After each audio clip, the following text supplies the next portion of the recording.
안녕하세요. 이제 사순 시기가 정말로 마감이 되는 시기이죠. 오늘 복음은 요한복음 11장 45절에서 56절의 말씀이고, 군중들이 마리아한테 갔다가 예수님께서 한 일을 본 유다인들 가운데 많은 사람들이 믿었는데, 그들 가운데 몇 사람은 바리사이들에게 가서 예수님의 하는 일을 알렸습니다. 그래서 수석 사제들과 바리사이들이 의회를 소집하고 죽이기로 결정한 거죠. 저렇게 많은 표징을 일으키고 있으니 어떻게 하면 좋냐 하는 겁니다. 그대로 놔두면 많은 사람들이 믿을 것이고, 그러면 폭동이 일어날 가능성이 많고, 지금도 그렇지 않아도 많은 사람들이 예수를 따라다니는데, 그러면 로마인들이 와서 우리의 이 거룩한 곳과 우리 민족을 짓밟을 것 아닌가 하는 그런 염려와 우려는 핑계로 예수님을 죽이기로 한 겁니다. 그 가운데 대사제 가야파가 온 민족이 멸망하는 것보다 한 사람이 백성을 위해 죽는 것이 여러분에게 낫다는 사실을 여러분들은 헤아리지 못하고 있냐 하는 것이죠. 참으로 예수님과 전혀 다른 반대의 가치관을 가지고 있습니다. 예수님은 한 마리 잃은 양을 찾아가시는 분인데, 이 사람은 한 사람을 죽여서라도 우리가 더 나은 삶을 살아야겠다 하는 어떤 의미에서 모든 백성을 구한다고 하는 것 같지만, 근본적으로 예수님을 제거하기 위한 그런 모습이었다는 걸 알 수 있겠습니다. 이렇게 사람들은 각자 자기의 위치에서, 자기의 경험에서 시선을 바라보고 판단하는 그런 모습을 우리는 볼 수가 있는 것이죠.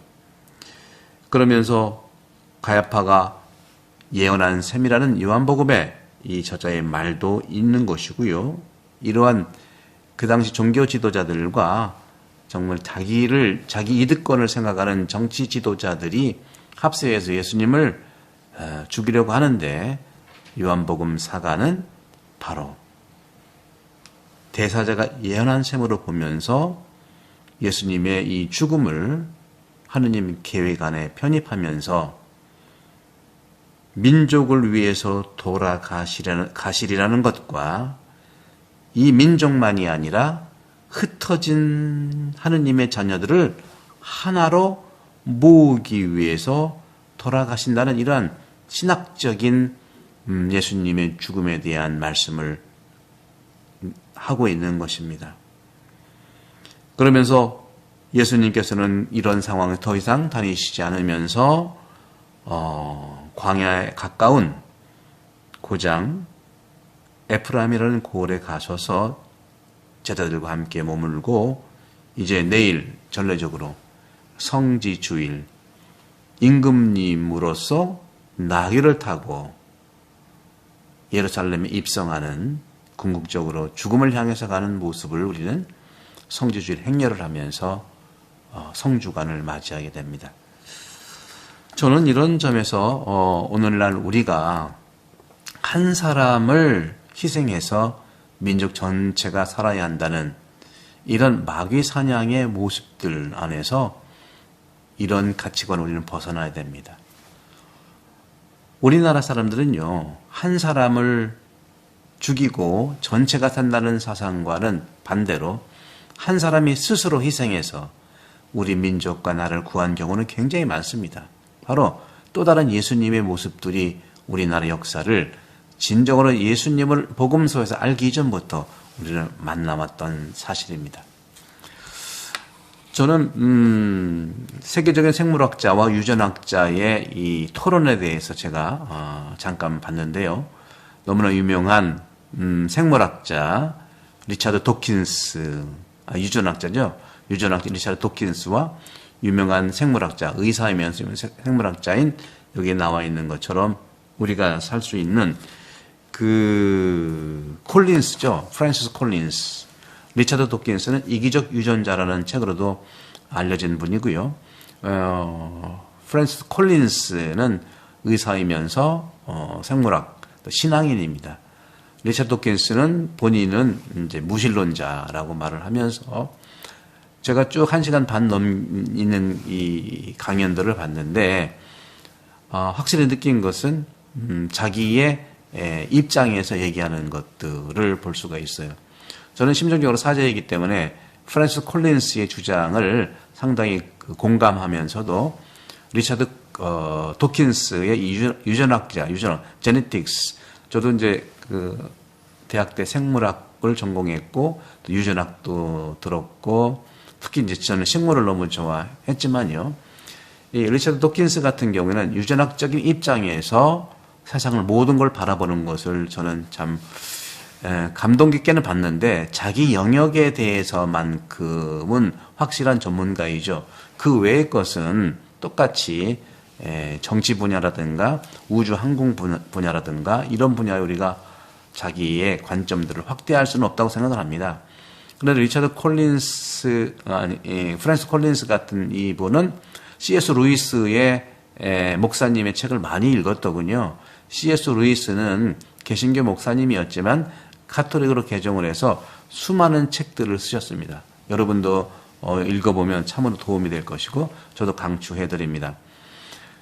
이 프랜시스 콜린스 같은 경우 신학적인 부분의 공부를 좀 하신 것 같아요. 그러니까 자기는 생물학, 살리는 부분에서의 생물학적인 관점이고 리차드 도킨스는 유전학적인 관점에서 계속해서 유전적 카테고리 안에서 이성적이면서 인간의 그 본성, 동물적 측면의 차원들을 많이 얘기를 하죠.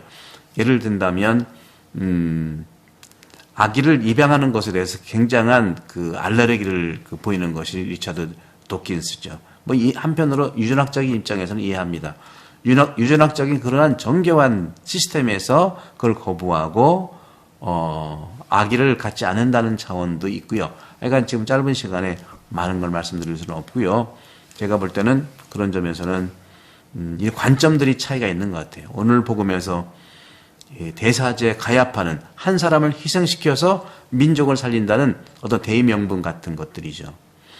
하지만 예수님은요, 자기 자신을 스스로 봉헌해서 우리 민족과 민족을 뛰어넘는 사람들을 구한다는 차원에서 하느님의 계획을 사신 것입니다.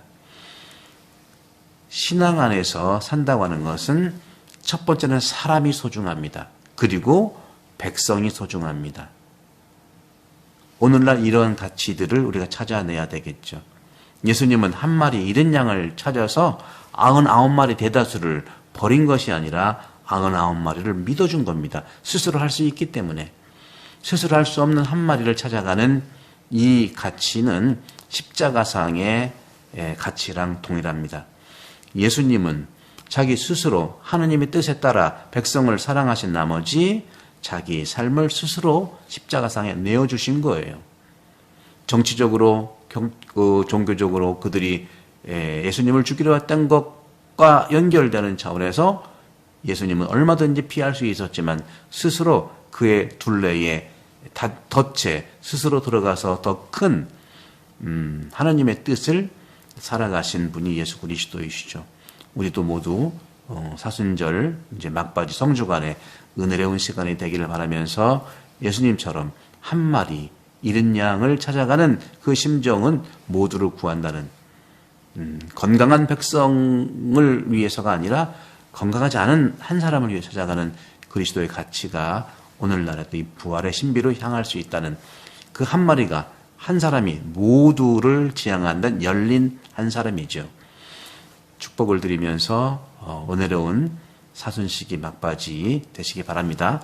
성부와 성자와 성령께서 은혜를 강복합니다. 구독, 전파 많이 부탁드립니다.